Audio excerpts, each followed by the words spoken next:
Abençoemos aqueles que se preocupam conosco, que nos amam, que nos atendem às necessidades. Valorizemos o amigo que nos socorre, que se interessa por nós, que nos escreve, que nos telefona, para saber como estamos indo. A amizade é uma dádiva de Deus, presente no coração daqueles que cruzam o nosso caminho. Mais tarde, haveremos de sentir falta daqueles que não nos deixam experimentar a dor da solidão. Que possamos consolar uns aos outros em todos os dias da nossa vida. Chico Xavier.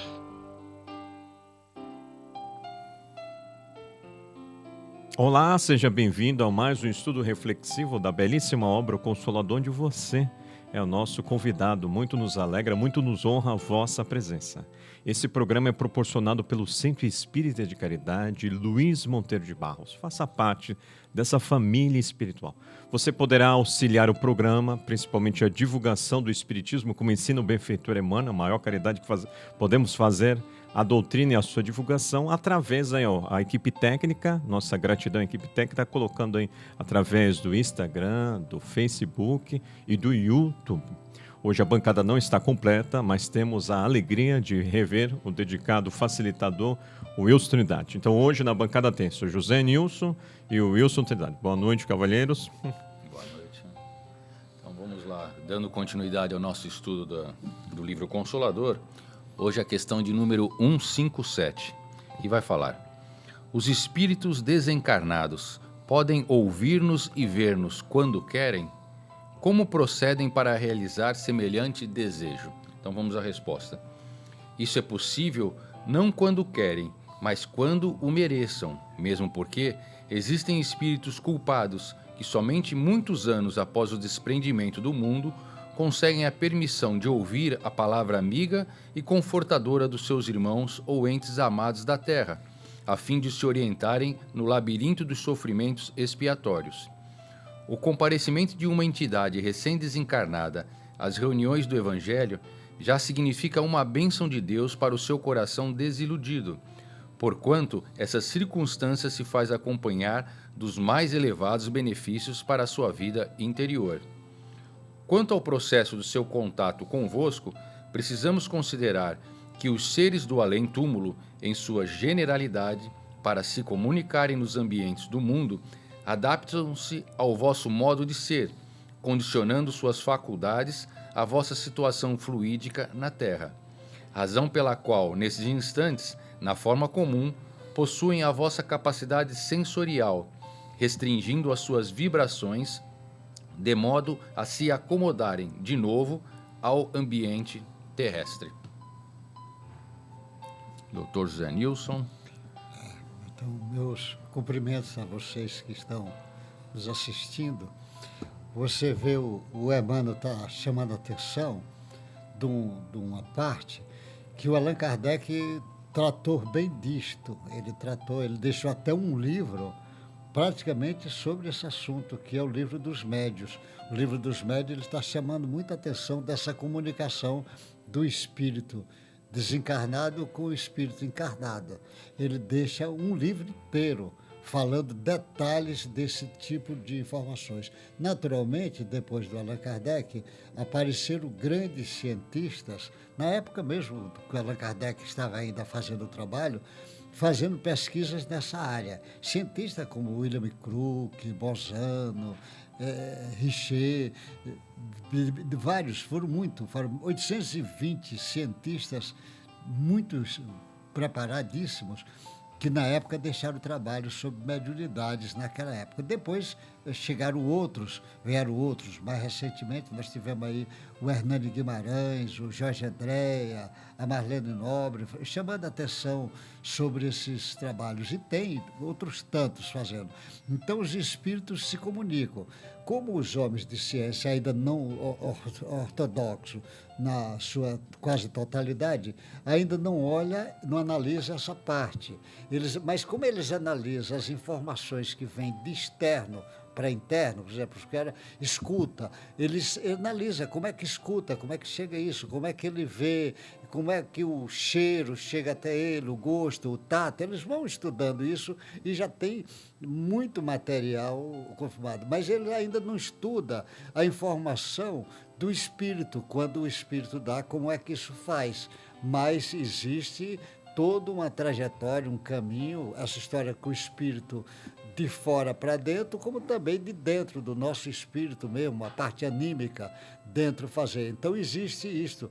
Então o espírito pode manter contato. E é como agora o Emmanuel disse, tem espírito que está numa frequência vibratória tão ruim que ele não permite, principalmente como ele diz, é a culpa, ele não permite que ele encontre, por exemplo, um suicida, ele é muito difícil ele encontrar uma alma querida dele aqui, um parente, é difícil, ele pode encontrar lá na frente, mas ele precisa pelo menos um tempo sem, a frequência dele não entra, porque nessas comunicações, a frequência é algo muito importante. Frequência que é bem estudada na física, está aí o professor D'Alessandro, que é dessa área, essa frequência é bem analisada. Então, existe perfeitamente esse tipo de comunicações e ainda tem pessoas que têm dúvidas sobre isso, mas no futuro essas dúvidas vão acabar. Sem dúvida nenhuma. O importante é nós orarmos, como ele falou do Evangelho no lar, indiretamente, a importância de nós sempre orarmos para os nossos amigos e familiares, porque não fizeram nada conosco, mas às vezes eles estão nesse sentimento de culpa, né? A gente não sabe nos seus relacionamentos com, às vezes, os outros amigos. Olha a nossa vibração ajudando eles. Quando o Wilson foi lendo, eu lembrei do André Luiz no nosso lar. Para ele não passaram 8 anos, mas quando ele fez uma oração, ele conseguiu ver o benfeitor Clarencio. Então mostra-nos a importância de a gente, por parte dos encarnados pelo menos, a gente está sempre orando para que os nossos familiares, onde estiver, estejam no universo, estão acolhidos pelo Pai, a gente fazer a nossa parte, né? Porque às vezes a gente muito quer eles, né, do nosso lado e não sabe se ele está preparado, como falou Emmanuel, né? Exatamente. E se a gente for lembrar, num capítulo lá também do livro de André Luiz, naquela capítulo Prece Refratária, quando a menina faz oração para sua mãezinha, e a sua mãezinha, na verdade, era a que estava causando toda uma desarmonia no lar, né? Às vezes a gente ora para um determinado parente que desencarnou e esse parente ainda não está apto ao auxílio que a gente está solicitando a ele. Na verdade, ele está precisando ser auxiliado, mas nenhuma prece se perde, né? A exemplo dessa prece refratária, que ela chega em altas instâncias e o socorro vem ao seu encontro, né? Então, a importância sempre da oração. Questão de número 158. Se uma criatura desencarna, deixando inimigos na Terra, é possível que continue perseguindo seu desafeto dentro da situação de invisibilidade? Então, vamos lá. Isso é possível e quase geral no capítulo das relações terrestres, porque se o amor é o laço que reúne as almas nas alegrias da liberdade, o ódio é a algema dos forçados que os prende reciprocamente no cárcere da desventura. Olha que bonita metáfora que ele usa aqui, né? Se alguém partiu odiando, e se no mundo o desafeto faz questão de cultivar os germes da antipatia e das lembranças cruéis, é mais que natural que no plano invisível perseverem os elementos da aversão e da vindita implacáveis, em obediência às leis de reciprocidade, desprendendo-se daí a necessidade do perdão com o inteiro esquecimento do mal, a fim de que a fraternidade pura se manifeste por meio da oração e da vigilância, convertendo o ódio em amor e piedade, com os exemplos mais santos do Evangelho de Jesus. Então aqui também a gente tem aquele exemplo do Pedro e Camilo no livro No Mundo Maior, né? Que um acaba assassinando o outro e um pelo sentimento de culpa o tempo todo cultivando essa simbiose e o outro pela raiva de ter sido assassinado. Passam aí um longo tempo, né, obsessor e obsediado, né? A gente nem sabe quem na verdade obsediava quem, né? Porque o remorso atingia um e o outro a raiva. Então é comum isso que a gente vê, não é porque a gente desencarnou que a gente vai deixar os nossos desafetos de lado, a gente continua sendo quem nós somos. Então, daí a importância, naquela passagem que ele fala, né? Reconcilia-te com o teu inimigo enquanto estás no caminho. Porque o que a gente cultivar aqui, a gente vai levar para o outro lado, né? Planto aqui, lá a plantação continua, eu só vou estar colhendo e continuando, né? E me lembrei Jesus se despedindo de todos nós, né? Está na cruz Getsas e Dimas, né? Getsas nesse movimento ainda do ódio, da vingança, até tirando sarro de Jesus, e já Dimas arrependida. Então, olha só como é importante já a gente, como encarnado, ter essa concepção, se errei e magoei alguém, que eu possa até chamá-lo. A questão até dos nossos irmãos católicos, que chamavam às vezes os padres, né, para se confidenciar, falando, né, que estava arrependido. É claro, o padre naquela visão, a pessoa é direto para o céu, né, mas tem muito assim para ajudar, né, a pessoa quando pelo menos está nesse movimento do arrependimento, né? Você vê como ele está chamando a atenção aí dos inimigos desencarnados do ódio.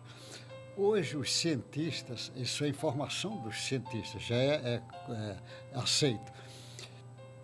Nas células tem o tal do ligante, que ele chama você quando dá informação, ele chama ligante essa informação, mas a célula tem o receptor para essa informação que veio. Só recebe se bater na mesma frequência, se não bater, não recebe mesmo. Aí o que acontece? O sujeito está cheio de ódio, o espírito está do lado lá. Se o camarada aqui não está com ódio, está trabalhando o amor, o ligante que vem de lá não vai ter células receptoras do lado de cá para ele não vai fazer essa ligação. O ódio dele não vai fazer a ligação. Agora, se você está cheio de ódio, os dois inimigos um do outro, aquilo é de uma facilidade imensa. Por isso que ele só precisa ter essa afinidade, essa sintonia. Essa sintonia que ele dá. Por exemplo, Jesus, quando foi crucificado, um bocado de pessoas aqui era inimigo de Jesus. Jesus não tinha inimigo, mas tinha gente aqui inimigo. Mas esse ódio dos inimigos não atingia Jesus. Ao contrário, ele estava vibrando em ódio e Jesus vibrando de amor em cima do camarada. Não fazia essa ligação. Só que a ligação de Jesus, como era de amor, o que acontece? Esse sujeito cheio de ódio, Cafaz, Anás, aqueles camaradas que estavam ali cheios de ódio, um dado momento, eles vão esvaziar esse ódio e vai abrir a frequência do amor, e aí eles vão fazer uma ligação com Jesus. Não tem, porque o ligante lá é Jesus. A recepção daquele, Jesus continua ligando no amor com todo mundo. Só espera que a gente abra os nossos canais receptores para receber esse amor. Por isso que Jesus não vai ter ninguém que não consiga ser atingido por Jesus no nosso planeta. Não vai ter. Pode não ser agora, vai ser depois. Porque um dado momento você vai sair dessa vibração do ódio e vai entrar na vibração do amor. Quando entrar na vibração do amor, não tem ligante maior do que esse. Então ele vai ligar com as pessoas pelo amor. Essa ligação que ele vai fazer é pelo amor. Por isso que ele diz, meu jugo é suave, meu fardo é leve. Não tem como, o jugo dele é suave. E todos vão entrar no jugo de Jesus. Não tem como escapar disto. Porque ele faz. Isso a ciência que já fala, essa história de ligante e receptores, é informações da ciência. Eles usam, hoje faz medicamento, já dizendo, vai ligar tal coisa com tal receptor. Eles já faz todas as pesquisas.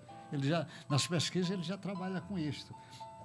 Agora, isso vai bater, Jesus não podia na época falar, mas ele está falando isso. Então, o obsessor, ele só une quem abrir recepção para isso.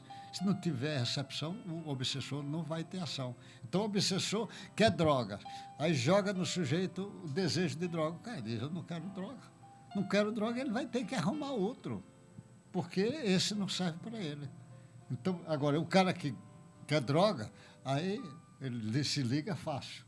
Liga fácil. Por isso o sujeito quer bebida. O sujeito bebe, se liga com ele. Por isso que a pessoa diz assim, o sujeito é caneco vivo. O cara bebe para ele e para o outro. Ele está fazendo a mesma coisa, o fumo. Ele é o quê? É uma piteira do espírito. O encarnado aqui é uma piteira do espírito, lá pro fumo. E o bom da doutrina espírita é que muita gente chegando sobre os assédios da obsessão transforma o obsessor num amigo, né? Quando eu reconheço que eu devo me transformar, já que é uma, como falou o seu José Nilson, é uma avenida de mão dupla, quando eu me transformo, o outro que ainda guarda aquela mágoa, puxa, não é? Ele ainda está preso, não no D'Alessandro atual, ele está preso na minha última persona, a qual eu fui amigo dele e às vezes até, né, eu incentivei a morte, fiz maldade com ele. Quando ele vê que eu me transformei, opa, ele não é mais o inimigo, vira um amigo, como Ivone Amaral Pereira fala nos seus livros, quantas pessoas ela teve a honra de ajudar aí, né? Então, uma demonstração é a importância da mediunidade, né, para quem é médium ostensivo. É isso aí. Questão 159. No caso das perseguições dos inimigos espirituais, a ação deles se realiza sem o conhecimento dos nossos guias amorosos e esclarecidos? Vamos à resposta. As chamadas atuações do plano invisível de qualquer natureza não se verificam à revelia de Jesus e de seus prepostos, mentores do homem na sua jornada de experiências para o conhecimento e para a luz.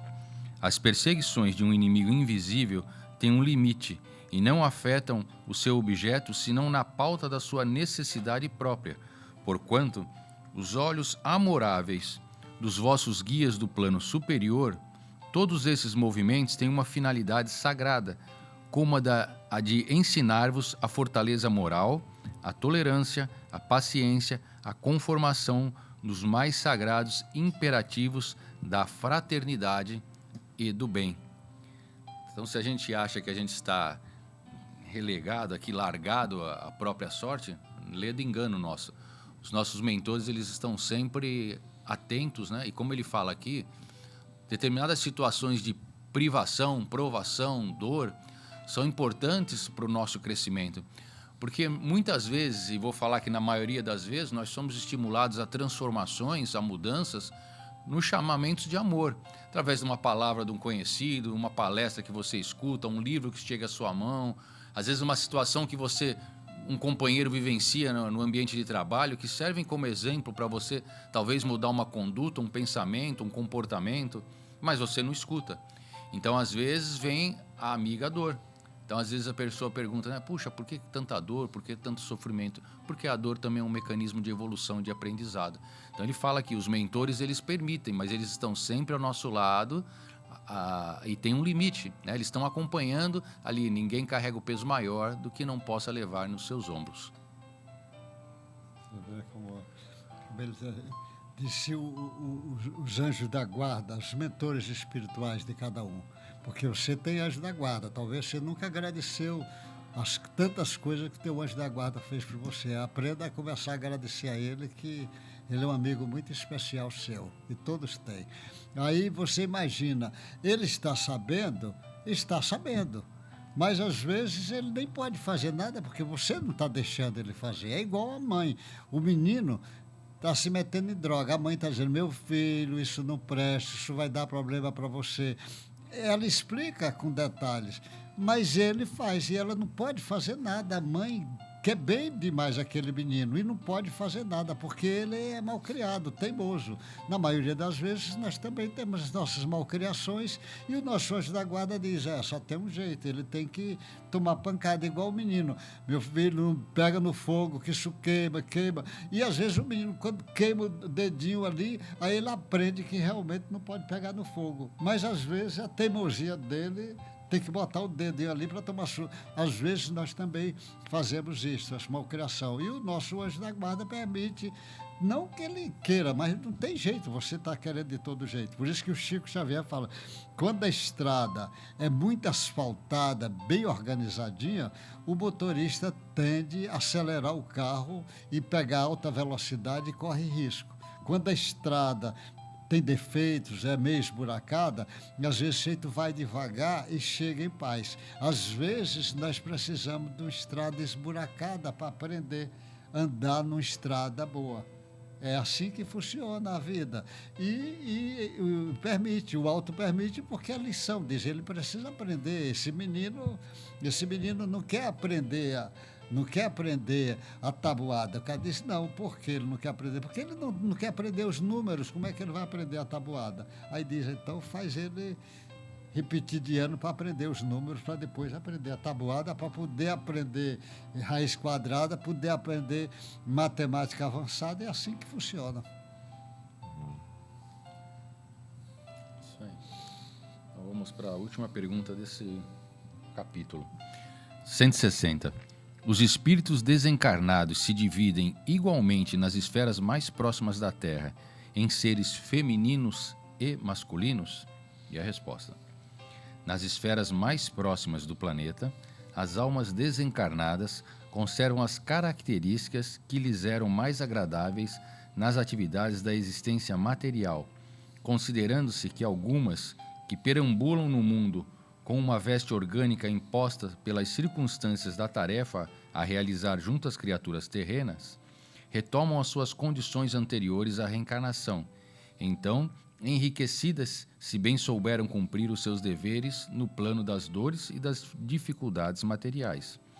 Dilatando, porém, a questão, devemos ponderar que os espíritos, com esses ou aqueles traços característicos, estão em marcha para Deus, purificando todos os sentimentos e embelezando as próprias faculdades, a fim de refletirem a luz divina, transformando-se então nessas ou naquelas condições em perfeitos executores dos desígnios do Eterno. Belíssimo, né? Então, o Sr. José Nilson pode até explicar melhor para quem está nos acompanhando a questão do ânimos e ânima, né? Então, nós carregamos essas duas energias como espíritos imortais. E a partir do momento que a gente vai para experiências, a gente vai aperfeiçoando-as, né? Então, Jesus tinha pleno controle dessas duas energias. Agora, eu, D'Alessandro, é necessário, às vezes, várias encarnações, uma indumentária masculina para desenvolver, para depois ir para outra indumentária que é a feminina. Mas eu, em essência, sou um espírito imortal. Então, o Emmanuel confirma aí o que está no livro dos espíritos. Se os espíritos têm sexo no sentido perispírito, que é necessário, né? O perispírito de um espírito não é uma boneca do meu tempo, né? Da minha geração. Eu nasci em 1976. Como eram as bonecas? Não tinham órgãos genitais. Hoje, se a gente for ver as bonecas, ou os bonecos, ele já traz essa visão. Então, o espírito tem um perispírito, conforme está no livro dos médiuns. Não existe espírito sem perispírito. E é no perispírito que vai ser modelado essa beleza aí do reino dos anjos. Enquanto isso, às vezes é necessário ficar X anos numa experiência masculina para Y anos na feminina, a tal ponto de eu ter esse equilíbrio. E que, às vezes, os nossos irmãos que não têm essa visão espiritualista não entendem. Puxa, como que eu me sinto mulher, estou num corpo masculino, né? Então, ele, às vezes, vai fazer, está no seu direito, é claro, até adaptar o corpo físico, todavia, ele foi preparado, como falou Emmanuel, na erraticidade pelo seu anjo guardião, dele estar usando uma indumentária masculina, mesmo tendo uma psique feminina. Quando ele agride essa indumentária, ele está, de uma certa maneira, aquele estudante que poderia tirar 10 e, às vezes, não vai tirar 10 na sua provação atual ou expiação, né? Já que o mundo ainda é de provas e expiações.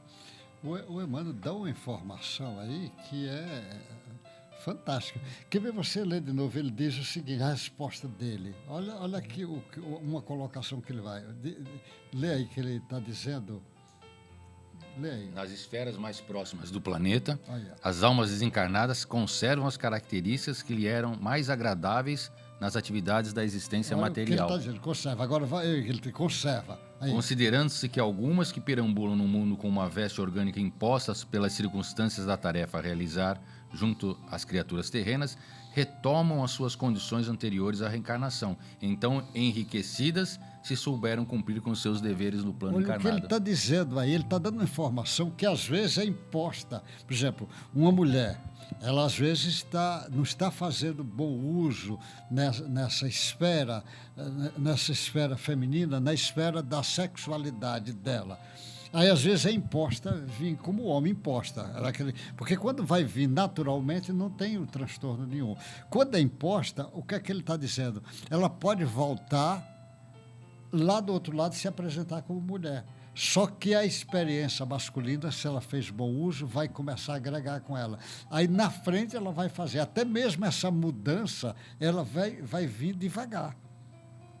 Quando é natural, ela muda naturalmente, sem problema. O jeito foi homem, várias vezes usou bem essa indumentária masculina, precisa agora a experiência feminina, ele vai sem transtorno nenhum. E vai fazer. A mulher, a mesma coisa. Foi mulher, a experiência feminina, que é riquíssima para ela, chega um momento, diz, eu praticamente a parte feminina, assim, que eu precisava, eu já domino.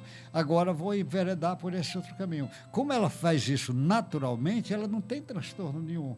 Mas quando ela está imposta, ela ainda sente falta. É que ele está dizendo o seguinte, então é isso que dá. É um homem, veio aqui como mulher, como o homem que está ainda dentro dele, ele pode voltar lá, se apresentar como mulher.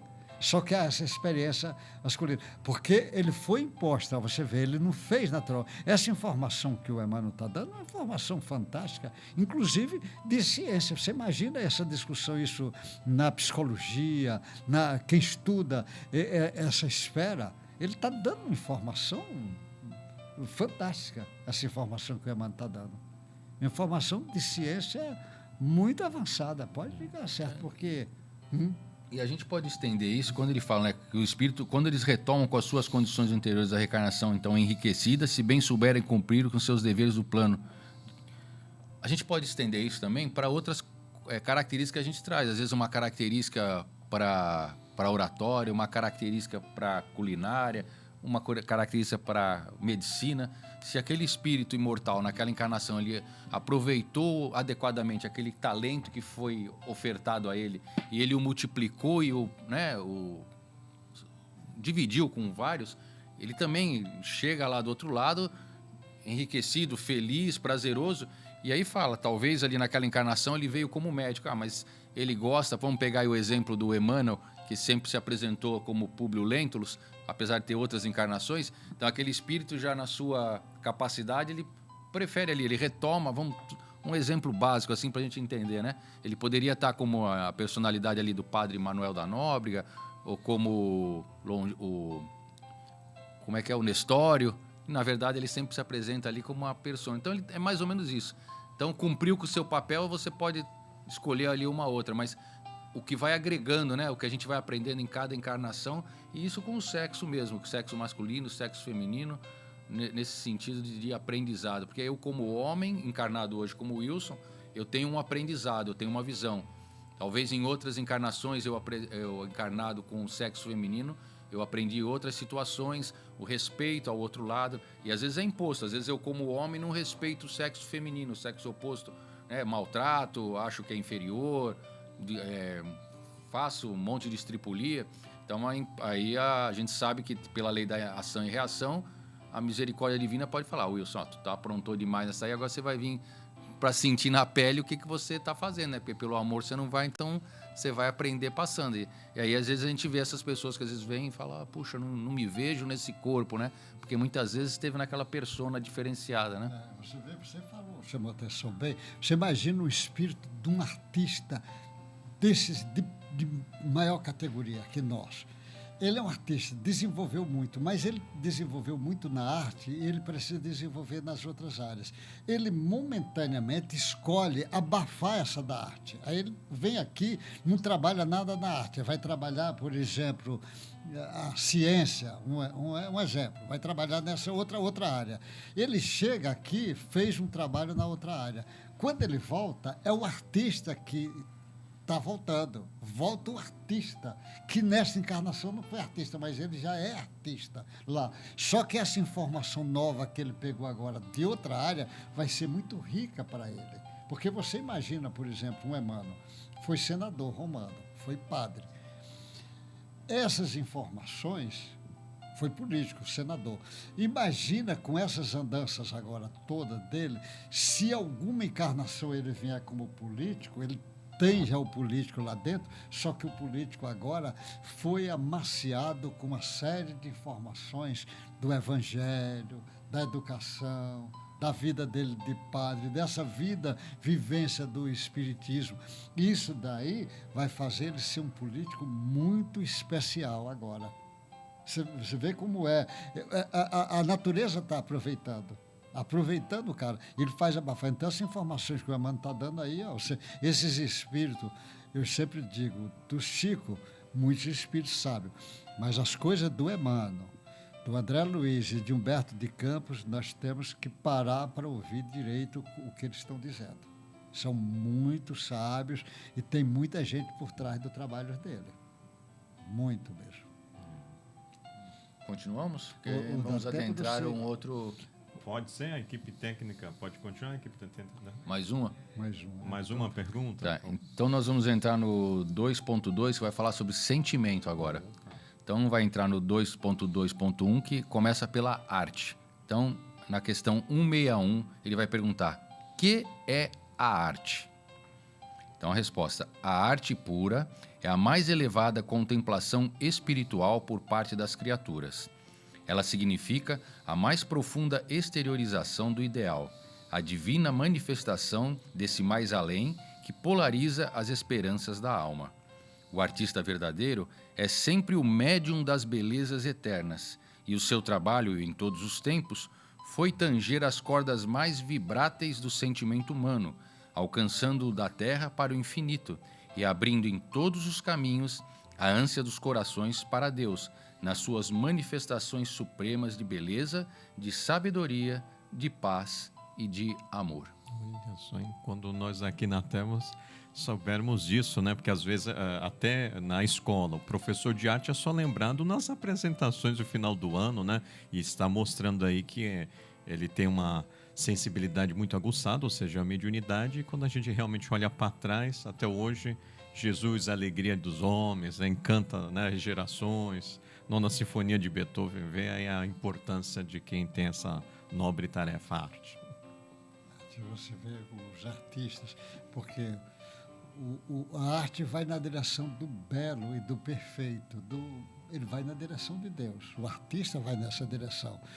Quando ele não está colocando a arte dele a serviço de ganhar dinheiro, de só ficar de fama, só isso, você pega um artista, um pintor, olha quando ele pega as coisas da natureza, olha um pintor bom, pintando o mar, pintando o nascer do dia, o morrer do dia, pintando uma beleza de um pássaro, de um animal, de uma planta. Você sente que é como se ele quisesse exaltar Deus ali naquela pintura dele. O escultor vai do mesmo jeito, o artista, um cineasta, um sujeito trabalha no cinema, no teatro. Você imagina o cara fazendo um filme sobre Jesus, sobre São Francisco. Ele estava procurando ir nessa direção. E ele faz de uma beleza imensa. Agora, tem muitos que estão preocupados em ganhar dinheiro e faz um bocado de filmes aí para ganhar dinheiro, inclusive, às vezes, exaltando a vida de bandido. Os Estados Unidos tem série, por exemplo, série de Ringo, série daqueles cowboys, daqueles pistoleiros, tem uma série de coisas assim, desse tipo. Ele poderia fazer série de homens e mulheres belíssimas que os Estados Unidos deu nesse século. Então, nós tivemos cada figura fantástica. Ele, em vez de fazer um filme sobre aquela figura fantástica, ele faz sobre o bandoleiro lá. E aqui no nosso meio também a gente tem muita gente que exalta mas o artista... Mas é afinidade, né? Mas no futuro ele vai fazer. Imagine, os camaradas... Já tem gente fazendo belíssimo trabalho. Hoje nós temos até mesmo aqui filmes sobre Chico Xavier, sobre Madre Teresa, Irmã Dulce. Nós temos muita personagem belíssima. Às vezes não só belíssimo nesse lado de religiosidade, às vezes um cientista bom, um artista bom, você trazer isso para a cena. Então, a arte, ela vai na direção de Deus. É por isso que o médio, todo artista é médio, e ele, indo nessa direção, ele vai sintonizar com a natureza. Sintonizar com a natureza, ele sintoniza com Deus. E você vê cada poesia belíssima, o cara fazendo uma poesia sobre o sabiá, sobre o canário, sobre o gatinho. Nós temos muitas coisas belas desse tipo.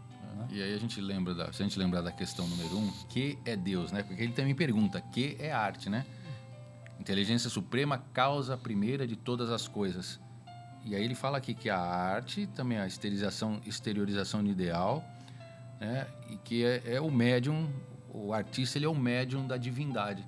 Então é um médium quando nós estamos expressando a arte, nós estamos diretamente conectados a Deus, né? Porque se a gente olhar essa criação, o nosso planeta Terra, sistema solar, as galáxias, aquelas imagens bonitas que o Alessandro sempre coloca para nós aí do Hubble, né? Em tempo real, é uma pintura mesmo, a galáxia, né? A primazia de Deus na criação, usando cores, movimentos, as luzes. Então, quando o artista consegue realmente se conectar, e seja em que área que for, como o Dr. Zé falou, música, pintura, esculturas, da forma que seja, que a gente consiga exprimir a gente vai estar realmente ali sendo uma fagulha, ali, um fragmento de Deus ali junto nessa criação. Isso mesmo. Bom, agradeço os facilitadores, Wilson Trindade, Sr. José Nilson, e a você que nos acolheu em vossa casa. Por favor, coloque nos comentários, faça parte dessa família espiritual e vá toda quarta-feira às 20 horas na Rua Silva Jardim, número 1, ao Livro O Consolador. Outras questões, é claro, mas a sua presença fará muita alegria na instituição. Daqui a 15 dias, com a permissão divina, estaremos juntos. Muita paz a todos.